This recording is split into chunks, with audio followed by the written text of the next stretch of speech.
El enfoque del razonamiento práctico. Oxfam quería hacer una evaluación de impacto practicativa del proyecto de cultivo de rosas para ver cuáles de los cultivadores consideraban los cambios más valiosos y significativos en sus conjuntos de capacidades y qué impactos negativos había tenido la actividad. Existe un método común para determinar los impactos de una actividad que consiste en que los cultivadores le expliquen al personal visitante de la ONG, tanto verbal como práctico, los diferentes tipos de cambios que ocurrieron e identificar cuáles fueron los más importantes.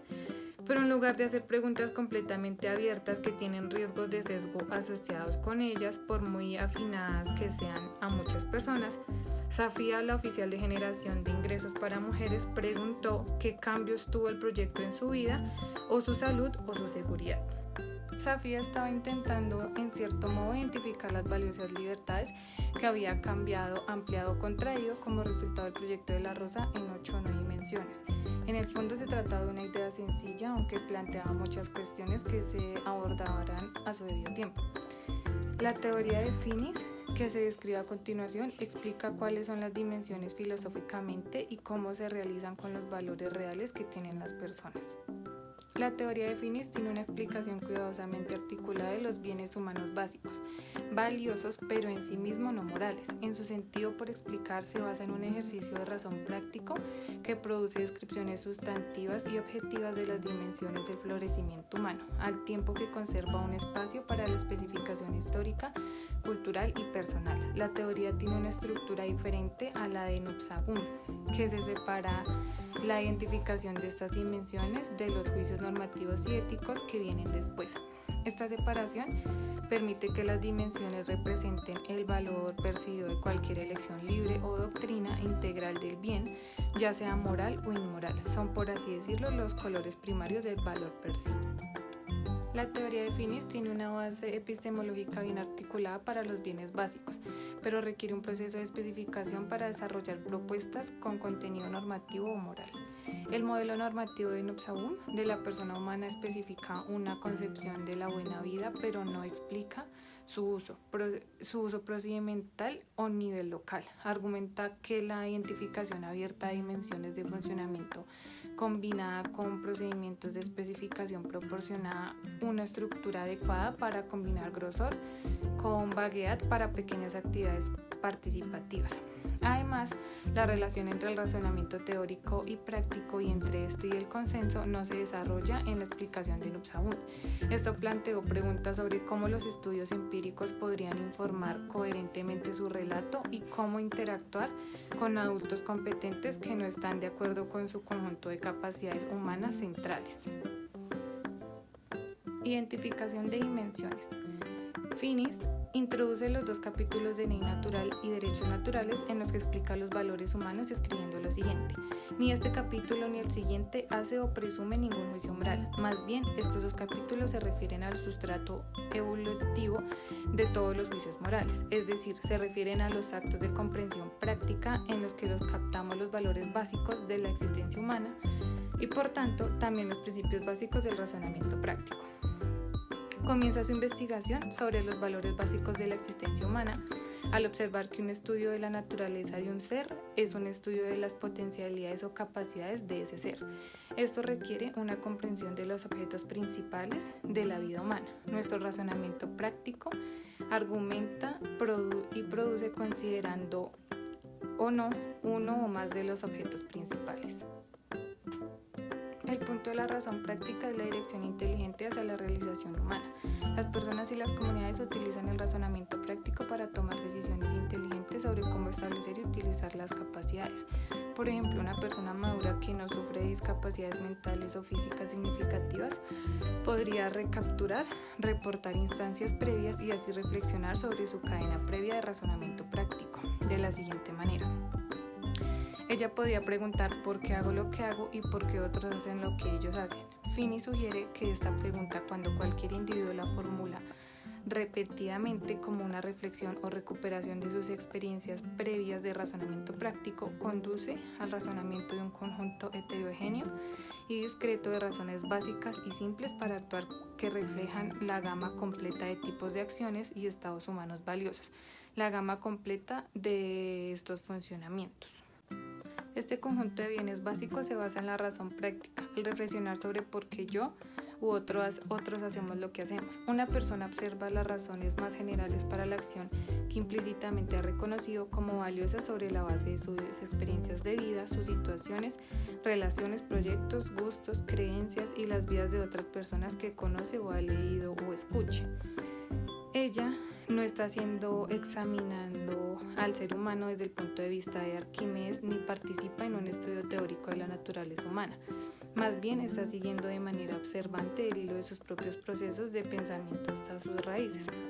Además, en contraste con la lista de Nupsaun, que incluye dentro de cada categoría una descripción de ciertas expresiones de una capacidad valiosa y ciertos derechos políticos que ella asocia con ella, la categoría de razones para la acción de Finis no está ligada a ninguna experiencia cultural o política en particular.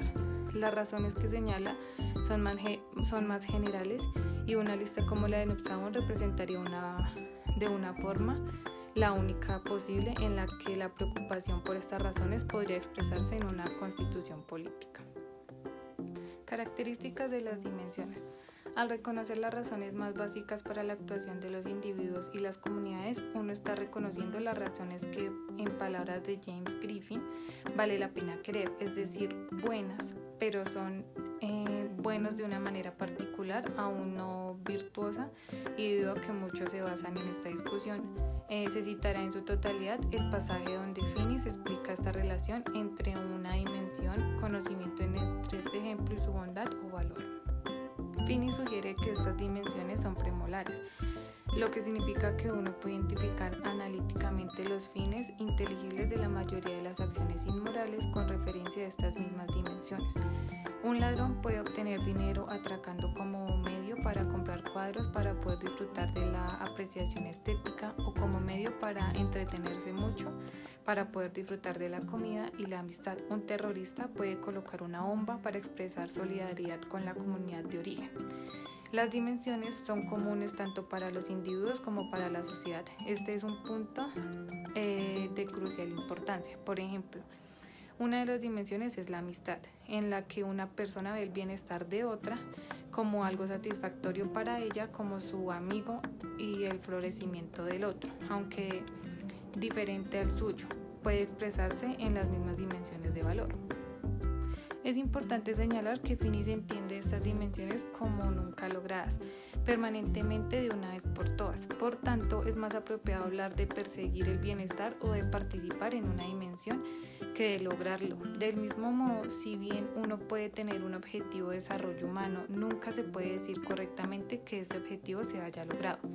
Se pueden lograr otros objetivos como el suministro de agua potable a una aldea durante 5 años o la alfabetización de una persona X. Se puede decir que la nutrición se logró para un determinado grupo de población durante un cierto periodo de tiempo, pero debe continuar en el futuro. Aquí se seguirá usando entonces la palabra lograr para los funcionamientos, pero con el entendimiento de que lograrlo es una búsqueda continua. Dimensiones del desarrollo humano. Las dimensiones del desarrollo son como los colores primarios de los valores. Se puede hacer una gama infinita de tonos a partir de nuestros 3 colores primarios y no todas las pinturas o proyectos de vida, comunidad o generación de ingresos usan todos o incluso la mayoría de los tonos, pero si por ejemplo todos los tonos rojos faltaran por completo, entonces la comprensión del color estaría constantemente sesgada. Del mismo modo, si el valor de cada capacidad está representado por un color, entonces si tuviéramos un conjunto completo de tubos de colores primarios, podríamos describir cualquier cosa que sea valorada en cualquier cultura, ya sea moral o de otro modo, como una mezcla de varios de estos colores primarios. La reducción de la pobreza entonces es una función de estas dimensiones, es decir, todas las capacidades valiosas se pueden representar en términos de estas dimensiones de la reducción de la pobreza. Estos colores primarios entre los valores no implica que el florecimiento individual o grupal requiera un nivel positivo de participación en cada dimensión. Esta propiedad que no es necesario participar en todas las dimensiones para perseguir la realización, ni es necesario practicar en cada una de ellas hasta un cierto nivel. Aumenta significativamente la flexibilidad y accesibilidad de este enfoque a personas de diferentes sistemas de valores y habilidades. Contraste con Nupsaun, dimensiones no cuentas normativas. Es necesario señalar las formas centrales en las que estas dimensiones difieren de la lista de Nupsaun. Estos surgen del carácter de las dimensiones de finis como valiosas y premolares. De manera más central, esta lista no es precisamente una lista de cosas normativas por hacer. Las cuestiones normativas se discutirán, pero más adelante. De hecho, una acción puede tener la intención y realizar algún bien básico u otro y sin embargo ser en sí misma un acto cruel o inhumano. Finis describe las dimensiones como principios que indican las formas básicas del florecimiento humano como bienes que deben perseguirse y realizarse y que deben de una u otra forma utilizar todos los que consideran que hacer, por muy erróneas que sean sus conclusiones.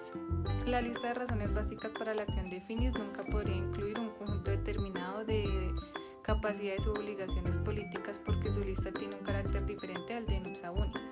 Si su enfoque fuera utilizado por una comunidad como una herramienta con la que generar un conjunto de recomendaciones como las que tiene Nupsaun, a la elección de capacidades particulares que amplifican los bienes básicos relevantes, su especificación adicional y la discusión de si el gobierno era el agente apropiado para proporcionarlos, a diferencia de una organización comunitaria, como en el caso del cultivo de rosas, serían ejercicios distintos, dada no solo la diversidad cultural y el pluralismo entre las naciones, sino también las diferentes configuraciones institucionales. La flexibilidad inherente al enfoque de Finis pareciera conferir una fuerza distinta. Contraste con Nupsaun, diálogo y apoyo empírico. La segunda y tercera dificultades con el enfoque de Nupsauni fueron que ella no especificó un proceso para deliberar sobre los desacuerdos sobre las capacidades humanas centrales, ni aclaró cómo la consideración de datos empíricos debe complementar, apoyar o desafiar sus dimensiones. Finis y Cole han aclarado las formas en que los datos empíricos y las reflexiones teóricas pueden argumentar y fundamentar el conjunto de dimensiones que proponen. En primer lugar, plantean el conocido argumento de que la inteligibilidad misma de culturas ajenas requiere un conjunto universalmente reconocible de las razones más básicas de las acciones humanas. Si esta conciencia no existiera, el comportamiento de los pueblos de diferentes culturas sería ininteligible para los observadores externos, incluso en sus propios términos, porque esos términos no podrían entenderse. Y en segundo lugar, argumentan que los estudios teóricos de las inclinaciones humanas naturales, desde la psicología, la sociología, la fisiología, la antropología y la filosofía, pueden y deben considerarse, en la medida en que los datos apoyan el conjunto propuesto de dimensiones de la acción humana, la hipótesis que X representa una razón más simple para la acción que es el inconmensurable con otras razones similares. Se mantiene en la medida en que los datos desafíen el conjunto propuesto, debe ser reevaluado. Si bien podría no haber ninguna dificultad particular en el Nupsaun, en que Nupsaun acepte este enfoque, es cierto que ella no distingue con tanta claridad los respectivos roles epistemológicos de la razón práctica y teórica, ni identifica el cambio de nivel de la comprensión no moral a la moralmente estructurada normatividad de las dimensiones y por lo tanto no tiene un procedimiento claro para tratar el conflicto con respecto a los elementos constitutivos de su lista. Las críticas de Nupsaun a los finlandeses. Durante los últimos 20 años, Finis también ha aplicado su teoría a cuestiones de derecho, guerra, gobierno y preocupaciones sociales. También defiende posiciones particulares y muy controvertidas sobre temas públicos como el aborto, el anticonceptivo, la homosexualidad y la eutanasia. Pero es importante reiterar que las posiciones particulares que defienden están implícitas en la teoría de Finis como se describe en la de Nupsaun. De hecho, estas posiciones concretas pueden cuestionarse utilizando la misma teoría. Claramente, entonces, la evaluación de Marta Nupsaun del enfoque de Finis se describe a continuación, en donde dice que es bueno como disciplina, bueno como libertad. Nupsaun contrasta su aristotelismo liberal como otras dos formas, una de las cuales atribuye a Finis. Ella se refiere a esta teoría como tiránica y afirma que ven al Estado como un protector y protector de virtud, por lo que su aristotelismo podría sancionar leyes contra la anticoncepción, el discurso político, la quema de banderas y la expresión artística.